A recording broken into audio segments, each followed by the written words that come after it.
मुख्यमंत्री नायब सिंह सैनी ने हरियाणा निवास पर पत्रकारों को संबोधित किया। सीएम सैनी ने केंद्रीय बजट 2026-27 की भावना, दिशा और उसके महत्वपूर्ण पहलुओं पर अपनी बात रखते हुए केंद्र सरकार के बजट का हरियाणा पर पड़ने वाले प्रत्यक्ष प्रभाव को भी बताया। सीएम सैनी ने कहा कि प्रधानमंत्री नरेंद्र मोदी के नेतृत्व में ये बजट विकास भी विश्वास भी के सिद्धांत पर आधारित है और हरियाणा जैसे अग्रणी राज्य के लिए इसमें अपार अवसर निहित है। साथियों, अब मैं स्वास्थ्य क्षेत्र की बात करना चाहूंगा। इस स्वास्थ्य के बजट में बायोफार्मा की बात हो, ये बायोफार्मा शक्ति पहल के अंतर्गत 10,000 करोड़ रुपए का प्रावधान किया गया है। इसमें स्वास्थ्य अवसंरचना के लिए 20,000 करोड़ रुपए, मेडिकल टूरिज्म के लिए 5,000 करोड़ रुपए का प्रावधान इसमें किया गया है। साथियों, इसमें हमारे गुरुग्राम, पंचकुला, रोहतक, करनाल जैसे क्षेत्रों में फार्मा क्लस्टर, मेडिकल कॉलेज और आधुनिक अस्पतालों को नई गति मिलेगी।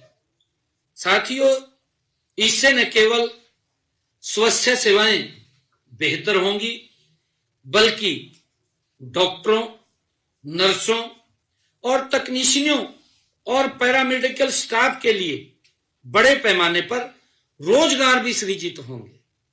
ये खाली मान ले कोई अगर इंफ्रास्ट्रक्चर बढ़ता है तो उसमें रोजगार के साधन भी खड़े होते हैं। साथियों, इसके साथ ही स्वास्थ्य और देखभाल क्षेत्र में 1,50,000 बहुकौशल केयर गिवर्स को प्रशिक्षित करने का लक्ष्य भी रखा गया है। इनमें बड़ी संख्या में महिलाएं होंगी। इनमें मैं सभी साथियों को कहना चाहूंगा कि इससे भी हमारे गुरुग्राम, रोहतक, करनाल और हिसार जैसे शहरों में स्वास्थ्य व केयर सेंटर्स में बड़े पैमाने पर रोजगार के अवसर पैदा होंगे। साथियों, मैं बताना चाहूंगा, क्योंकि इसके ऊपर भी बोला गया, कहा किसानों को कुछ नहीं दिया गया, कहा हरियाणा तो गायब रहेगा, कहा नायब सरकार, यही बात कही ना है, कहते तो जोर नहीं लगता, कहा हरियाणा बजट से गायब रहा, ये बात बोल ली गई। साथियों, किसानों के लिए यह बजट विशेष रूप से लाभकारी, उनके हित का बजट ये रहा है। साथियों, कृषि और संबद्ध क्षेत्र के लिए लगभग 1,62,000 करोड़ रुपए का कृषि क्षेत्र के लिए इस बजट में प्रावधान किया गया है। अगर मैं पूछूं ट्वीट मास्टरों से, और जो ये कह रहे थे, कहा ये बजट में हरियाणा गायब रहा, भाई आपकी सरकार थी केंद्र के अंदर, राहुल गांधी बताए ना, लोकसभा चल रही है खड़े होकर के, पूरा देश सुनना चाहेगा। राहुल गांधी को बताना चाहिए कि भाई हमारे समय के अंदर 10 साल रही, कृषि क्षेत्र के लिए कितना प्रावधान था। नहीं वो बताना चाह रहा तो मैं बता दूं, मात्र 25,000 करोड़ रुपए का कितना प्रावधान था, 25,000 करोड़ रुपए का। कांग्रेस के समय कैसे देश आगे बढ़ता, कैसे विकसित भारत बनता, ये बताने का काम करें।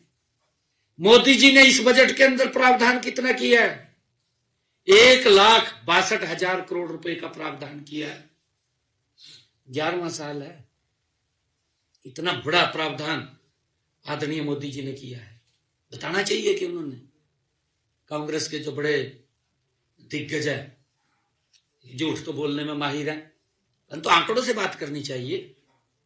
कोई इस प्रकार की उकसाहट का देश को गुमराह करना और देश के उसके ऊपर बोल देना झूठ। मात्र 25,000 करोड़ रुपए का था कांग्रेस के समय में। ये 2014 की बात है, लंबी बात नहीं है। मोदी जी ने इन 11 वर्षों के अंदर देश के किसान के हित में जो बजट प्रस्तुत किया है, जो उसमें प्रावधान किया है 1,62,000 करोड़ रुपए का, अरे पासिंग भी नहीं है।